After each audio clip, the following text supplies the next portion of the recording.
வணக்கம். சிவகங்கை மாவட்டம் மானாமதுரை அருகே நேற்று முன்தினம் இரவு இடைக்காட்டூர் கிராமத்தில் புகுந்து அரிவாள் பட்டாக்கத்தியுடன் தாக்குதல் சம்பவம் நடந்த நிலையில் மானாமதுரையில் இன்று அதிகாலை மற்றொரு பட்டாக்கத்தி வெட்டுச் சம்பவம் நடந்திருக்கிறது. இது தொடர்பான கூடுதல் விவரங்களோடு இணைகிறார் எமது செய்தியாளர் சுரேஷ் கண்ணன். வணக்கம் சுரேஷ் கண்ணன், உங்களிடம் இருக்கும் தகவல்களை சொல்லுங்க. வணக்கம். சிவகங்கை மாவட்டம் மானாமதுரை ரயில்வே காலனி சியோன் நகர் பகுதியில் அதிகாலை நேரத்தில் ஏற்பட்ட தகராறில் இருவருக்கு வெட்டு ஏற்பட்டது. பலத்த காயங்களோடு அவர்கள் சிவகங்கை அரசு மருத்துவமனையில் அனுமதிக்கப்பட்டார்.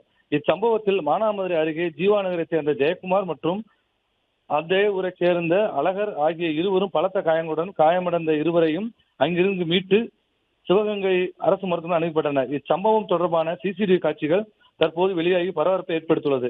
அந்த காட்சிகளில் இருசக்கர வாகனத்தில் வந்த இரண்டு பேர் ஒருவரை அருவாளால் விரட்டும் காட்சியும், மேலும் ஒருவர் ஆயுதங்களுடன் இன்னொருவரை துரத்தும் காட்சியும் பதிவாகி உள்ளது. இதற்கிடையே கடந்த மார்ச் 3ஆம் தேதி மானாமதுரை காவல் நிலையத்து எல்லைக்கு உட்பட்ட இடைக்காட்டூர் பிளே ஸ்டோர் மற்றும் ஆப் ஸ்டோரில் இருந்து பாலிமர் செயலியை QR கோடு மூலம் பதிவிறக்கம் செய்யுங்கள்.